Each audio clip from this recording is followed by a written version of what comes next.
Hello students, today we will continue the subject utilization of electric energy and traction for 5th sem diploma electrical students.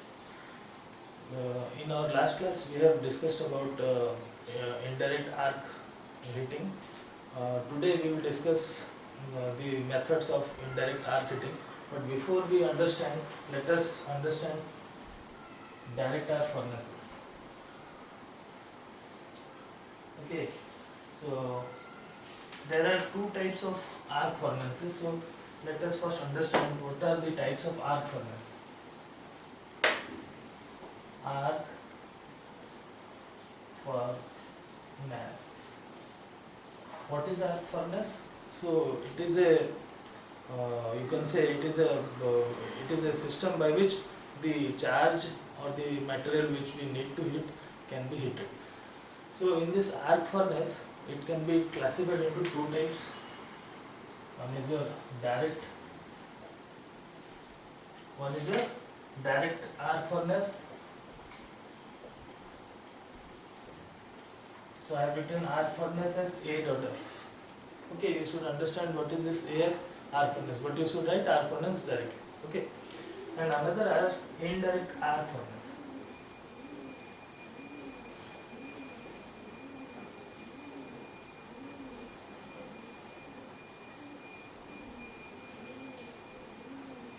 Right. So now in this direct arc furnace, again we are having two types. So first one is your conducting bottom.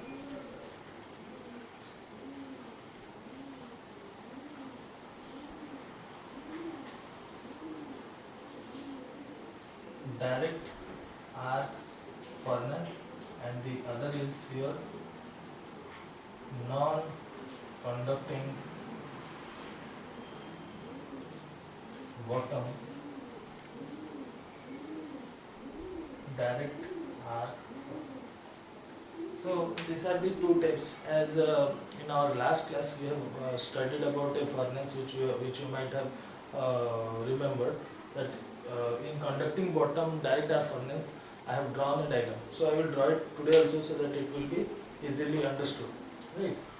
So we will now focus for direct arc furnace only, so I am not elaborating about this indirect arc furnace. I will discuss it a little while from now.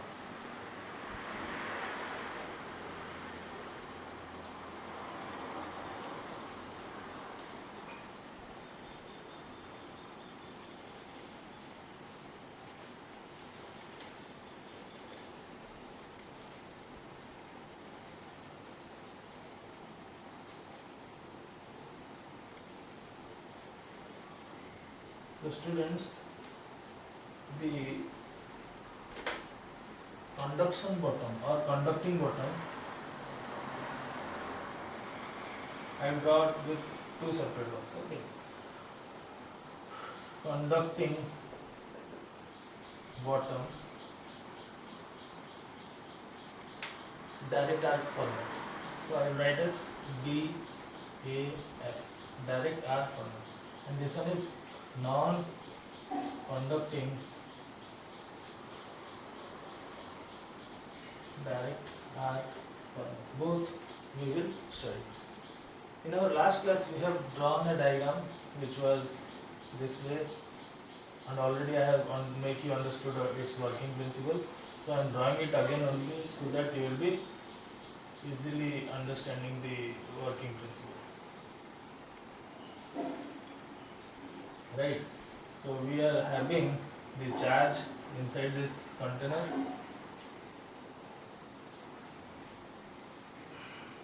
So this one is your charge. Now we are having a transformer.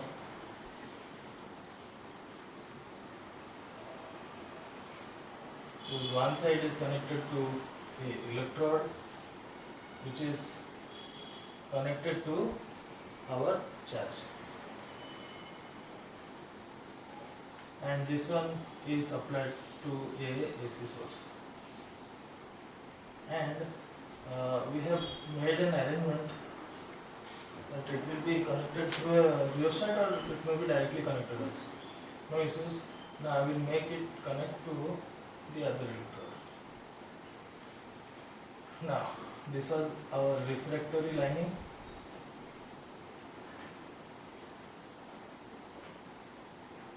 and this was our steel bottom, or yes, steel bottom. Charge,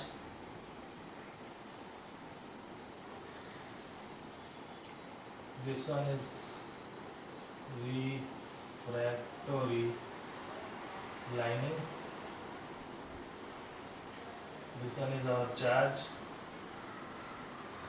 this one is steel bottom,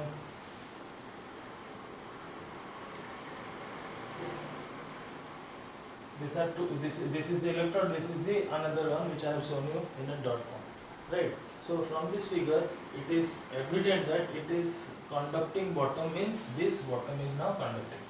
So students, there is a risk if this bottom is made conducting. What will happen?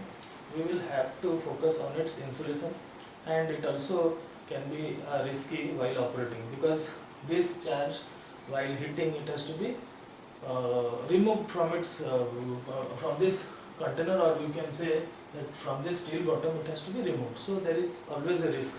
So what we do is we try to make this bottom non-conducting, and there should be some other means. So we will go for non-conducting direct arc furnaces. So how it will work? Let us understand. So it also has a container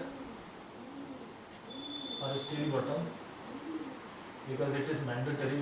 We have to take a container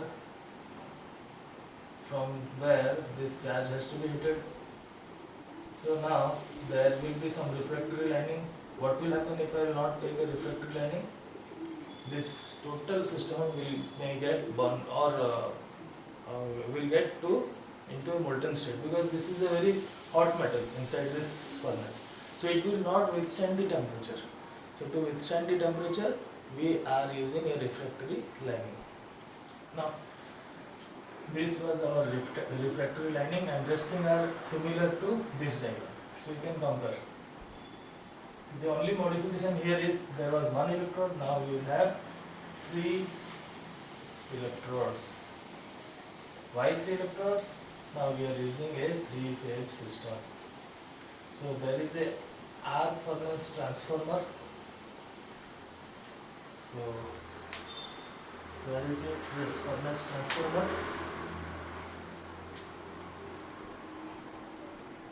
So here we are connected to this one, this to this one, this to this one.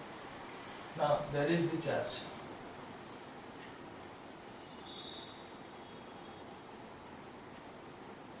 There is the charge.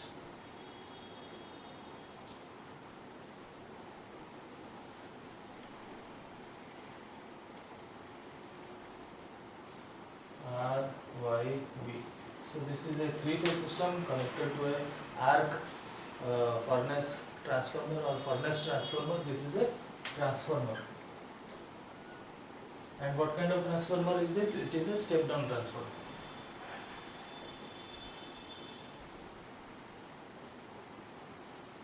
Right. So if we are having 3 electrodes and we are supplying it through by a furnace transformer, then what will happen? This will now conduct these electrodes. Right, in a 3-phase system, they will conduct with the charge. So what will happen? There will be heat formation in the charge. So by this process, what will happen? There will be a spark produced, and through this spark, this charge will get heated. The spark was also over here also. So by this spark produced only, we are getting the heat. So this was all about conducting bottom and non-conducting bottom. Look, I do not have any 4th electrode at the bottom. So the name is justified. It is non-conducting direct arc furnace. It is conducting bottom. So bottom means the base. The base is conducting, so we are calling it as a base or non-conducting direct arc furnace, where it is conducting bottom. Right. Now we will understand basic requirement of this arc. Okay, just I am clearing this section.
So now, basic electrical recruitment.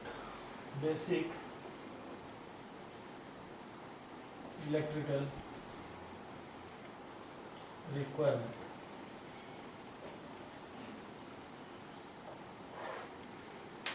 So before going to that, let us understand what are the basic things. The first one will be supply to the electrodes.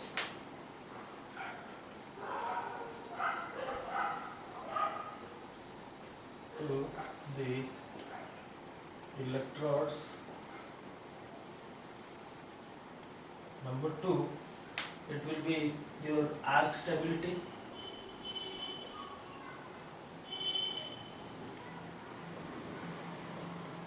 Third one, it will be isolation of the furnace and selection of the electrode material. Isolation of furnace. Fourth one will be selection of electrode. So these are the points, 4 points which are very much essential for the requirement, electrical requirement. So we have to take care of these things. So this supply to the electrodes. Now students, this supply, the electrode has to be short circuited momentarily and then it has to be restored back. So as I have told you in our last class, these two electrodes, if these two are the two electrodes, they have to be momentarily short circuited first, then they will have to be, suddenly they have to just, we have to touch and separate them out. So by this what will happen, there will be a spark produced. So this thing we have to be very much careful. If suppose I will go on contacting this for a longer period of time, it will be a blown out or there will be a fuse blow. So it should not happen in this way, it should not get contact for a longer period of time, it should be momentarily contacted and it should be separated out. And that not to be so this much longer distance, it should have some defined space so that this arc formation will exist. Now it is all about supply to the electrodes. Now stability to of the arc. Now what is stability of the arc? The stability of the arc here refers to, suppose this arc which we have already short circuited the electrode and have now separated to a distance. Now we have kept it, this arc stability will be not for a longer period of time, it will be rather for a shorter duration. Why? Because when there will be a arc produced, high amount of temperature will be created, right? So this region will be high amount of temperature will be created. Now what other things will happen? If temperature is raised, these electrodes will burn or not, this contact will got heated up and will also burn. And if this will burn, what will happen to their length? It will also gradually increase. I think I should make you understand with the help of this diagram. Suppose this was the electrode after separation. So there was a spark. So now when this heat arises or more amount of heat is captured, it is not visual, I think I will draw it over here. So if this was the electrodes and this was the sparking region, after heating what will happen? Some portion of the electrode will get burnt out. So after burning it will get reduced. The size of the electrodes will reduced. What will happen to this spark? It will rise. The length of the spark will increase. Now if the length of the spark is gradually increasing, where are this? These two are the electrodes, we have placed it right now. So what happened? This electrode get burnt out, as a result the distance was increased. Now what will happen? The arc length or the length of the arc was increased.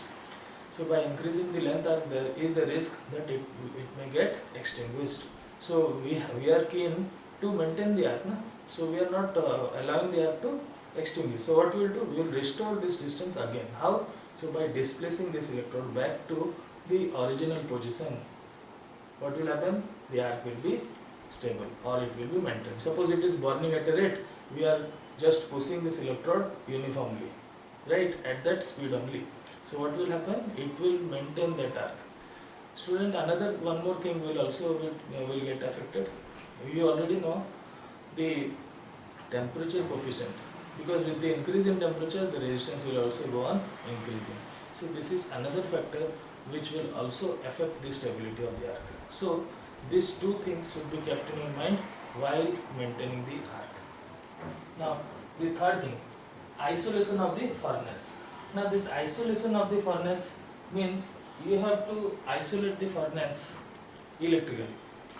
Suppose there will be a leakage current, or we have by any means there is a short circuit in the furnace, it will cause disastrous effect to the user or the operator, right? So it should not have any your current leakage. Now the last point is selection of electrode. It is also very important. Why it is important? Because the electrodes are usually made up of carbon or graphite. Now let me tell you with the help of some numbers what will happen if a carbon electrode is selected, or what will happen if a graphite is selected. Now all of you know that carbon is the cheapest electrode available, right? So its cost is very less as compared to graphite. But also the current density of graphite is higher than carbon. So depending upon our suitability and the need of the job, we can choose a particular system of electrode, right? So now let us know the current density of your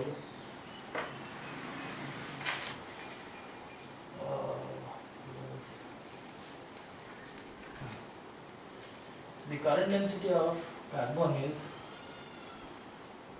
8 to 16, I think, yes, no, 15, 8 to 15 ampere per centimeter square. So if I will take a graphite and it will have an area of 1 centimeter square, then it will conduct, or it can bear 8 to 15 amperes of current. Now if I will choose a graphite electrode,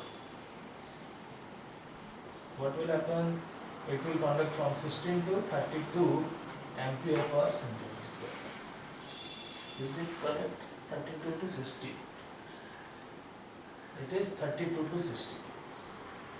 32 to 60 ampere. So by using graphite, the current density which we can use is a higher limit. So this is suitable where more dense current is used, and this carbon graphite is suitable where low dense current are used. So accordingly, your furnace is having a high current capacity, then accordingly you will choose graphite. Sorry, if it is having low current density, you will choose carbon. But students, remember one thing: if you are replacing this carbon or graphite electrodes just by without understanding its current density, then what will happen? It will not work satisfactorily. What I mean is, suppose this furnace is designed for having high current density furnace. So you have replaced by a carbon. What will happen? This carbon electrode, while having this spark, will be rapidly melting, and your process will not work satisfactorily, and you will go on replacing these carbon electrodes, and thereby reducing its efficiency, its maintenance will be high, and unnecessarily this job will also be not in a 100% good one, right? So now today we will again understand about arc furnace. That is your indirect arc furnace. So let me just clear this section.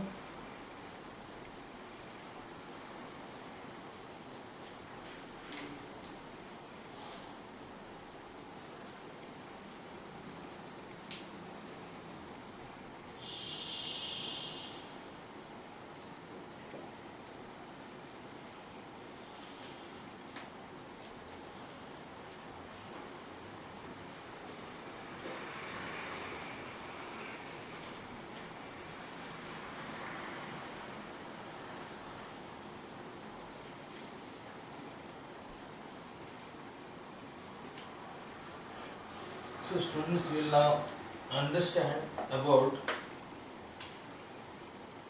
indirect arc furnace. So we will understand it by the help of a diagram. So I am drawing a diagram.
This is a completely closed one which I am drawing, and it is used for your furnace purpose.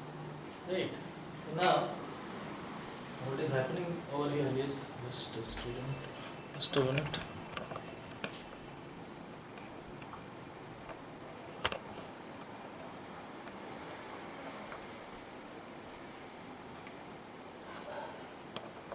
Yes, it is fine now. Yes. Now these are the two electrodes.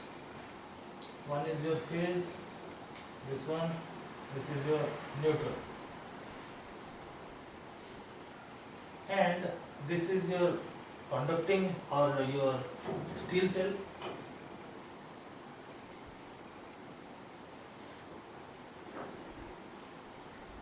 Which one? This one is your steel cell, and there is also a refractory lining. Why there is a refractory lining already I have discussed, and I will also repeat. Without the use of this refractory lining, this whole arrangement will get to be melted. So to avoid, we are using a refractory lining. So this refractory lining has the property to withstand high amount of temperature. So I will just shade this part so that it will be easier to remember also that this is a refractory lining. And the outer part is your steel cell. Refractory lining. So this one is your refractory lining. Now this is the phase, this is the neutral, and we are having the charge over here.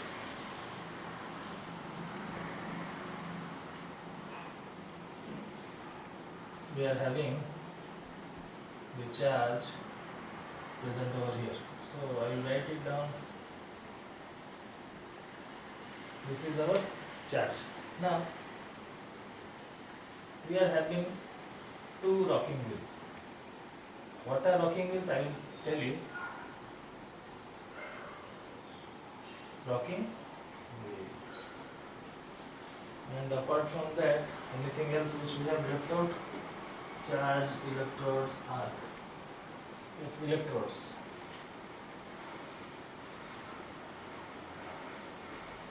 So these are two electrodes. This is the arc. Right. Now in this indirect arc furnace, as the diagram which I have drawn here shows the parts. Let me just brief it out once more. I have a refractory lining, I have a steel cell, I have two electrodes, a pair of electrodes I can say. There is a system of supplying single phase, that is phase and neutral. This one is your phase, this one is your neutral. These two are just for your insulation purpose only, so that it will not get short circuited. Now I have the charge which has to be heated. I should remind you once more that charge means the thing or the material which we are intended to heat it. Now there is two rocking wheels. Now this is a rocking furnace. Why it is a rocking? Because it can withstand vibration. We know vibration. Suppose I will go on heating a substance, and that is the substance is in the form of you can say boulder like or some solids structures are there. So if I will heat, the bottom will get heated and the top one will not get heated. So to get uniform heat, I will just shake it or I will just rock it, so that the things which are at the top will settle at the bottom and the bottom materials will come to the top. So that is the main function of rocking, or it can be also called as vibrating. I will vibrate the furnace so that the material which are inside will be properly mixed up, so that the heat will be uniformly distributed. So this is the sole purpose of your rocking wheels. Now this arrangement is totally clear, I think now. Now what happens over here, when a single phase AC supply is fed to this system by the help of these two electrodes, phase and neutral, then during starting these two electrodes were momentarily short circuited. What do you mean by momentarily short circuited? As I told you earlier also, these two pair of electrodes were short circuited momentarily, means for a short period of time. Suddenly they were moved apart to a defined distance so that the arc will be maintained. So this was the system. So by some spring action or by any arrangement we can do it. Okay, because the time period for this momentarily contact should be less. So considering those essential things, this arc has been now produced. Now after this arc has been produced, what will happen? The arc will generate high amount of temperature. Okay, this temperature is now utilized to heat the top layer of the charge. The bottom layer, how this bottom layer of the charge will now get heated? The bottom layer of this charge will be heated by the help of your conduction. So I think student, you might have, you might also, I mean we have already read in our I think in the first classes of this chapter, that is electric heating, the modes of transfer of heat.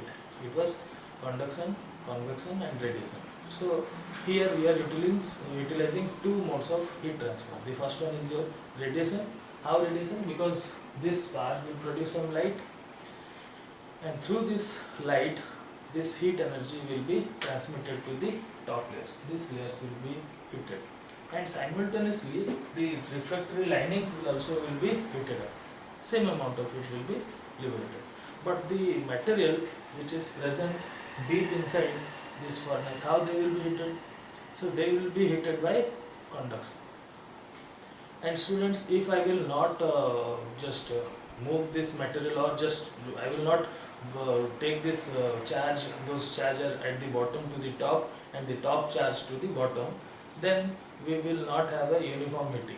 So for that purpose, what I will do, with the help of two rocking wheels, I will just shake or vibrate this charge. Sometimes it is also rolled. Suppose this is the total charge, it will just be rolling slowly this way. So what will happen? The metal which was present at the bottom will be at the top once, then it will go to the bottom, and this way it will heat the charge. So this was the principle of working of indirect arc furnace, which is regularly asked by your in your semester questions. So you should understand this working principle of this indirect arc furnace properly. Now other thing is that there are some disadvantages of this furnace. So what are these disadvantages? Since it is using a single phase supply, a great unbalance will result. See, you have already read in your GTD classes, I think, previous semester GTD, generation, transmission, distribution, that if in a system, if one phase is overloaded, then the system will become unstable, right? So now, how a single phase system in which we have taken will be creating unbalance, because during the charging process it will take very high amount of current, so for which the system will get unbalanced. So to avoid it, we are using a three-phase system, and from that three-phase system we are drawing a single-phase system to eradicate this disadvantage. Right, and the name of the instrument for this can be your three-phase primary is used. Now the efficiency is completely high, and the reason behind it is why the efficiency is very high in this furnace is because it is completely closed one. Look, this container is totally closed one, so the efficiency which we will get will be high. The last thing here is the rocking arrangement is made by some special motors. So this rocking arrangement has to be done by some medium, no? So this has to be done by a special motors which take care about the rocking features of this indirect arc furnace. So this was all for today's class. Thank you students for watching.